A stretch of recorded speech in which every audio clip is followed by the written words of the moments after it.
Hello everyone, welcome back to our channel signing server coaching centre. आज हम business studies class 12 का third unit business environment को पढ़ रहे हैं, जिसमें हम डायमेंशन ऑफ बिजनेस एनवायरनमेंट को डिस्कस करने वाले हैं। लास्ट वीडियोस में हमने इंपॉर्टेंस ऑफ बिजनेस एनवायरनमेंट को पढ़ा था। अगर आपने नहीं देखा तो जरूर जाकर देखिए, ऊपर आई बटन में उसका लिंक दिया हुआ है। तो चलिए आज का वीडियो स्टार्ट करते हैं।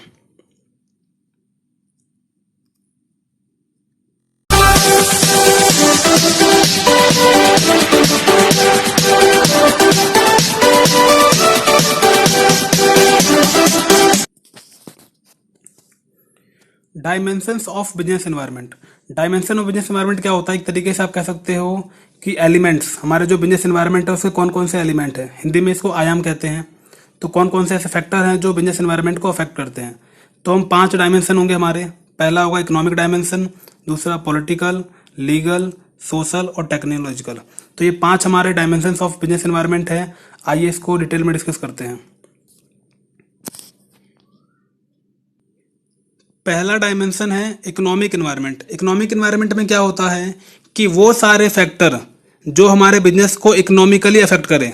इकोनॉमिकली कैसे अफेक्ट करेगा कि एक पर्सन की इनकम कितनी है, इन्फ्लेशन रेट कितना है। इन्फ्लेशन रेट क्या होता है कि मान लो महंगाई दर कैसे बढ़ रही है, हर साल कितने रेट से महंगाई बढ़ती जा रही है, सामान कैसे महंगा होते जा रहा है। तो ऑब्वियस सी बात है, अगर सामान ज़्यादा महंगा होता जाएगा तो लोग जिनका इनकम कम है वो कम अफोर्ड करेंगे चीज़ों को, तो कहीं ना कहीं वो कम परचेस करेंगे। तो हमारे बिजनेस को इस तरीके से अफेक्ट कर सकता है। या फिर आप कहते हो डिस्पोजेबल इनकम। डिस्पोजेबल इनकम क्या होता है कि जो एक पर्सन है उसका जितने भी टैक्सेस वगैरह होते हैं वो सब चीज़ें पे करने के बाद उसके पास इनकम कितना बचता है। तो या फिर कोई मॉनेटरी पॉलिसी आ जाए, यानी कि नोटबंदी टाइप कोई भी चीज़ें। तो ऐसा कोई भी फैक्टर जो इकोनॉमी से रिलेटेड हो और हमारे बिजनेस एनवायरनमेंट को, हमारे बिजनेस को अफेक्ट करे, उसे हम कहते हैं इकोनॉमिक एनवायरनमेंट। अब हम आते हैं अपने सेकंड डायमेंशन पे, सोशल एनवायरनमेंट। सोशल एनवायरनमेंट में क्या होगा कि जो हमारा समाज है, जिस जगह पे आप रहते हो, यानी कि जिस जगह पे आपका बिजनेस ऑर्गेनाइजेशन है, वहाँ का जो लोकेलिटी है, वहाँ का जो एरिया है, वहाँ का जो समाज है, उसके रीति रिवाज कैसे हैं, वहाँ का लिटरेसी रेट क्या है, वहाँ का एजुकेशन लेवल क्या है, वो सारी चीज़ें, वहाँ के लोगों की वैल्यूज़ क्या है, वहाँ की परंपरा क्या है, कल्चर क्या है। तो वो सब चीज़ें हमारे बिजनेस को किस तरीके से अफेक्ट कर सकती है, वो हमारा सोशल एनवायरनमेंट। एग्जाम्पल के लिए अब मान लीजिए इंडिया की बात करते हैं, तो इंडिया में क्या है, दिवाली हो गया, ईद हो गया या फिर क्रिसमस हो गया, ये सारे फेस्टिवल काफ़ी अच्छे तरीके से मनाए जाते हैं। तो सेम चीज़ दिवाली के टाइम पर क्या होगा कि जो हमारे लोग होते हैं वो लोग कपड़े बहुत ज़्यादा खरीदते हैं या फिर मिठाइयाँ वगैरह। तो इन सारे फेस्टिवल के टाइम पर इन चीज़ों का कंजप्शन ज़्यादा होता है। तो ये हमारा एक बिजनेस एनवायरनमेंट है क्या, कि दिवाली के टाइम पर इंडिया में काफ़ी ज़्यादा इन चीज़ों का डिमांड होगा। लेकिन वही चीज़ ऐसा जरूरी थोड़ी कि अमेरिका में भी दिवाली में ही चीज़ होता हो, वहाँ पे शायद क्रिसमस में मनाया जाता हो। तो हर कंट्री का अपना अपना कल्चर होता है। ट्रेडिशन से रिलेटेड एक और एग्जांपल ले सकते हैं, जैसे क्लोथिंग वगैरह का हो गया। तो हर कंट्री के लोग अलग टाइप के कपड़े पहनना प्रेफर करते हैं ज़्यादातर। इंडिया में धोती कुर्ता हो गया या फिर पैंट शर्ट हो गया, जो मेल ज़्यादा प्रेफर करते हैं। फीमेल्स में क्या होता है, साड़ी हो गया या फिर सलवार सूट वगैरह। तो इन चीज़ों का डिमांड इन कंट्रीज में ज़्यादा होती है। अब कोई फॉरेनर, कोई कंपनी आएगी और वो इन चीज़ों को बनाएगी ही नहीं, तो लोग डिमांड करेंगे जिसका वो बनाई नहीं पाएगी, वो वेस्टर्न कल्चर को प्रमोट करेगा। और यहाँ के लोग अगर उतना वेस्टर्न कल्चर के चीज़ों को अडॉप्ट ना करें तो कंपनी नहीं चल पाएगी।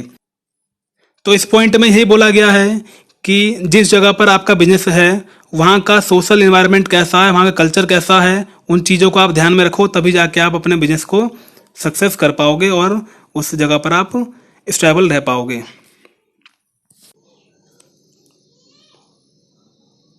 अब हम आते हैं third dimension of business environment पे, टेक्नोलॉजिकल एनवायरनमेंट। ये अपने आप में ये एक मोस्ट इंपॉर्टेंट डायमेंशन है। ये बहुत ज़्यादा आपके बिजनेस को अफेक्ट करता है। आपने देखा होगा आजकल क्या है, हर कुछ टाइम के बाद टेक्नोलॉजी चेंज होते चली जाती है। आप स्मार्टफोन की बात कर लो, आज आपने स्मार्टफोन लिया, 10 दिन के बाद, 15 दिन के बाद एक नया फीचर आ जाएगा उसमें। कभी फिंगरप्रिंट आ गया, कभी फेस अनलॉक आ गया। धीरे धीरे क्या हो रहा है कि टेक्नोलॉजी चेंज होती जा रही है और पुरानी टेक्नोलॉजी जो है वो लोग उसको प्रीफर नहीं कर रहे हैं। तो यहाँ पर क्या है, हर कुछ टाइम के बाद नया चीज़ों को इनोवेट करना पड़ता है। अब हम एक एग्जांपल लेके समझते हैं कि जो टेक्नोलॉजी हमारे बिजनेस एनवायरनमेंट को कैसे अफेक्ट कर रहा है। जैसे मान लो कि पहले के टाइम पे एक टीवी आता था, वो डब्बे वाले टीवी आते थे, ब्लैक एंड वाइट, फिर कलर टीवी।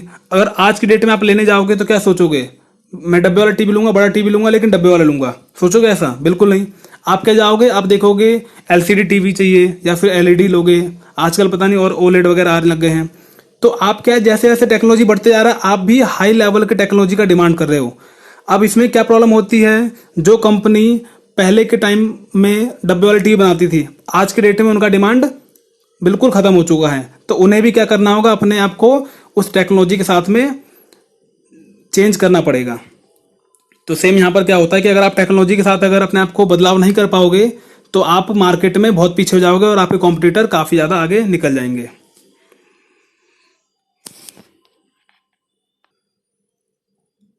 अब हम आते हैं पॉलिटिकल इन्वायरमेंट पे। पॉलिटिकल इन्वायरमेंट में क्या होता है कि जो हमारे कंट्री का जो पॉलिटिक्स है, जो हमारे कंट्री का जो गवर्नमेंट है, जो हमारी गवर्नमेंट है, उसका हमारे बिजनेस के प्रति कैसा बिहेवियर है, कैसा एटीट्यूड है। यानी कि जिस सेक्टर में आप अपना बिजनेस कर रहे हो, चाहे वो आईटी सेक्टर है, चाहे वो फार्मिंग का है या फिर कोई टेक्नोलॉजी का किसी भी चीज़ का सेक्टर है आपका, उस सेक्टर के लिए आपकी गवर्नमेंट कितना सोच रही है, उनका रवैया कैसा आपके सेक्टर को लेके, तो वो चीज़ आता है पॉलिटिकल इन्वायरमेंट। एग्जाम्पल के लिए आप ले सकते हो कि जो हमारी गवर्नमेंट है अभी एमएसएमई को बहुत सपोर्ट कर रही है, यानी कि वो बिजनेसमैन जो छोटे मोटे हैं वो अपने बिजनेस को डेवलप करना चाहते हैं, तो उसके लिए गवर्नमेंट क्या कर रही है, काफ़ी ज़्यादा उसके लिए कदम उठा रही है। तो ये हो गया पॉलिटिकल इन्वायरमेंट कि हमारी जो पॉलिटिक्स है, हमारा जो गवर्नमेंट है उसका बिहेवियर कैसा है हमारे सेक्टर को लेके, हमारे बिजनेस को लेके।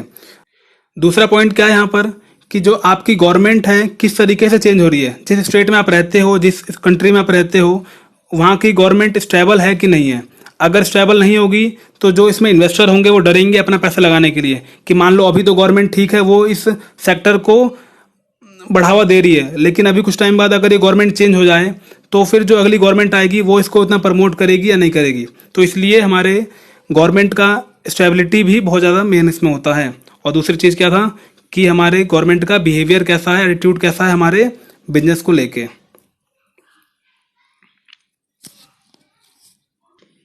अब हम आते हैं पांचवें और last dimension of business environment पे, लीगल एनवायरनमेंट। लीगल एनवायरनमेंट में क्या होता है कि वो सारी चीज़ें जो लीगल रूप से आपके ऊपर इम्पैक्ट करती है, लीगल यानी कि जो गवर्नमेंट के द्वारा बनाए गए लॉ है, रेगुलेशंस है, जो हमारे कोर्ट है उसने जो जजमेंट दिया है, जो आदेश दिया है, वो सारी चीज़ें किस तरीके से आपके बिजनेस को इम्पैक्ट कर रही है।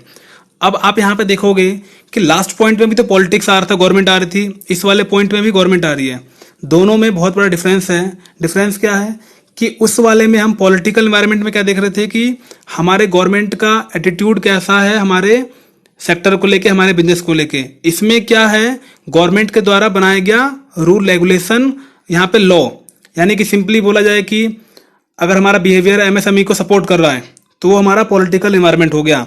लेकिन अगर उसके लिए उन्होंने कोई लॉ बनाया है या कोर्ट में कोई फैसला हुआ कि इनको ये चीज़ होगा, तो वो हमारा लीगल एनवायरनमेंट होता है। तो हम कह सकते हैं कि लीगल एनवायरनमेंट में क्या है, कोई भी हमारे गवर्नमेंट ने जो लॉ बना दिया वो हमारा लीगल एनवायरनमेंट होगा, जो हमारे ऊपर इन्फोर्स होगा ही होगा, अप्लाई होगा ही होगा। पॉलिटिकल में क्या था कि बिहेवियर को दिखा रहे थे कि हमारे गवर्नमेंट का बिहेवियर क्या है, और इसमें क्या है लीगल में उसके द्वारा बनाया गया लॉ। अगर एक बार लॉ बन गया फिर उनका बिहेवियर सही हो या ना हो, अगर लॉ एप्लीकेबल है तो आपके ऊपर फिर वो अप्लाई होगा ही होगा। अब यहाँ पर हम एक एग्जाम्पल देख लेते हैं, advertisement of alcoholic beverages are prohibited. यानी कि आप कोई भी अल्कोहल का एडवर्टाइजमेंट टीवी के मीडियम से नहीं कर सकते हो, ये हमारे गवर्नमेंट ने एक लॉ निकाला था।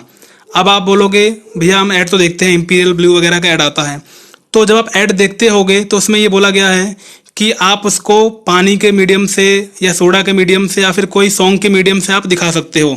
लेकिन आप सोचो कि बैठ के आप बियर पी रहे हो या फिर इस तरीके से आप अल्कोहल का प्रमोट करो तो आपको नहीं देखने को मिलेगा।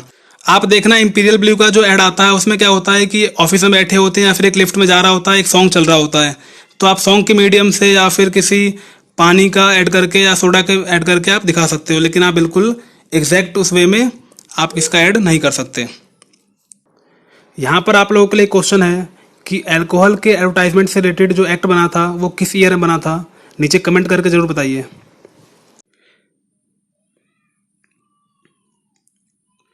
Thank you very much. आज के वीडियो के लिए इतना ही। नेक्स्ट वीडियो में हम इस चैप्टर को और डिटेल में डिस्कस करेंगे।